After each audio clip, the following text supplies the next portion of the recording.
Saya tidak peduli siapapun Anda. Anda pernah bermaksiat, Anda pernah berbuat salah. Kita manusia yang tidak luput dari dosa. Tapi saya ingin berikan tawaran dari Al-Quranul Karim. Quran surah keempat An-Nisa ayat 100, posisi paling kiri sebelah bawah. Pernah ada orang berbuat maksiat yang tak terlukiskan. Ada seorang yang pernah bunuh orang. Bunuhnya bukan 1, 2, 100 orang. Tak terlukiskan bilangannya. Kriminalitas tidak perlu diukur karena Anda akan lelah menghitungnya. Ketika Allah berkenan memberikan hidayah kepadanya, Masya Allah. Dan hidayah selalu terbuka pada siapapun sepanjang ia mau mengambilnya sebelum nyawa sampai di kerongkongannya. Tiba-tiba datang ia pada seorang alim dan berkata, saya ingin berubah. Alim ini kemudian menyampaikan pada orang dimaksud, Anda bukan berarti tidak bisa menjadi orang baik. Hanya Anda tinggal di lingkungan yang tidak mendukung Anda jadi baik. Keluarlah dulu dari tempat itu. Pergilah ke majlis ilmu si fulan, tempatnya ada di sana.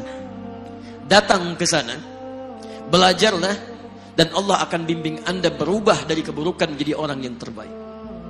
Didengarlah nasihat alim ini. Berangkatlah orang dimaksud, menempuh perjalanannya. Tiba-tiba Masya Allah, belum sampai ke tujuan, di pertengahan jalan, konon disebutkan lebih sejengkal, tiba-tiba maut datang menjemputnya. Thumma yudrikul maut. Apa yang terjadi? Langkahnya dihitung sebagai ibadah. Dalam terapnya dia beristighfar, tobat kepada Allah subhanahu wa ta'ala. Taubat yang menghadirkan cinta Allah subhanahu wa ta'ala. Quran surah kedua ayat 222 di ujung ayatnya. Innallaha yuhibbut tawwabin. Allah mencintai orang-orang taubat. Dan cinta Allah menghadirkan ampunan bagi seluruh dosanya. Quran surah ketiga Ali Imran ayat 31, paling kiri sebelah atas.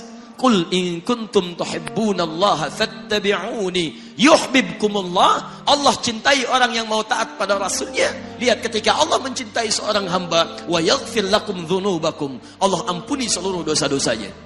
Derap langkahnya menghadirkan istighfar, taubatnya menghadirkan cinta Allah menghadirkan seluruh ampunan bagi dosa-dosa yang ia miliki. Maka apa yang terjadi? Di tengah perjalanan maut menjemputnya, thumma yudrikhul maut faqad waqa'a ajruhu 'ala Allah. Dan pahala diberikan kepada orang tadi. Di jalan, maaf, maut datang, taubat diterima, dosa diampuni, dan amalan didapati dengan derap langkahnya. Maka apa yang terjadi? Thumma yudrikhul maut faqad waqa'a ajruhu 'ala Allah. Pahalanya dituliskan oleh Allah, dakhalal jannah, kata Nabi, masuk surga orang ini.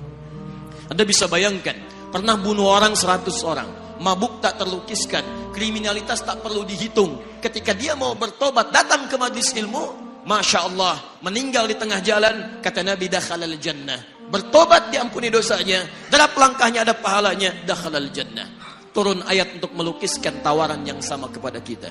Wa may yuhajir fi sabilillahi yajid fil ardi muraghaman katsiran was'a. Siapapun yang mau berubah kembali pada ketentuan jalan Allah, kalau dia masih punya batas-batas kehidupan, kami akan berikan kelapangan di sisa hidupnya dan kelimpahan-limpahan kenikmatan selama dia hidup. Wa may yakhruj min baitihi muhajiran ila Allahi wa rasulih. Namun bila ada di antara mereka baru ingin berhijrah, ingin berubah jadi lebih baik dalam pandangan Allah dan Rasulnya, tiba-tiba thumma yudrikul maut, baru keluar dari tempat dia tinggal, belum sampai ke tempat dia belajar, datang maut menjemputnya. Faqad waqa'a ajruhu 'ala Allah. Kami terima semua amalnya, kami ampuni dosa-dosanya, dan kami tuliskan namanya di dalam surga.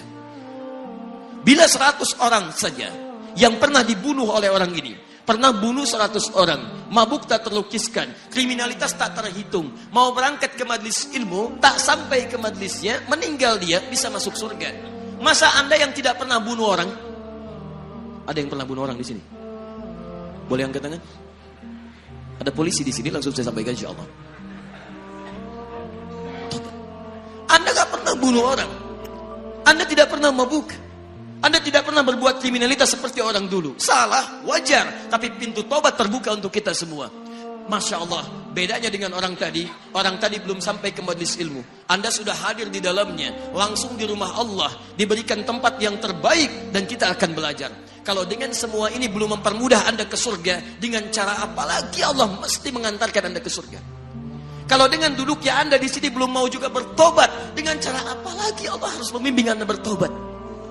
Kalau dengan seperti ini belum juga Anda taat kepada Rasul, dengan cara apa lagi Allah mesti meyakinkan Anda untuk taat kepada Rasulullah SAW? Karena itu teman-teman sekalian, mari kita pelajari ilmunya, dan dengan ilmu itu akan membimbing kita insya Allah kembali kepada Allah sampai mengajak keluarga kita ke surga insya Allah.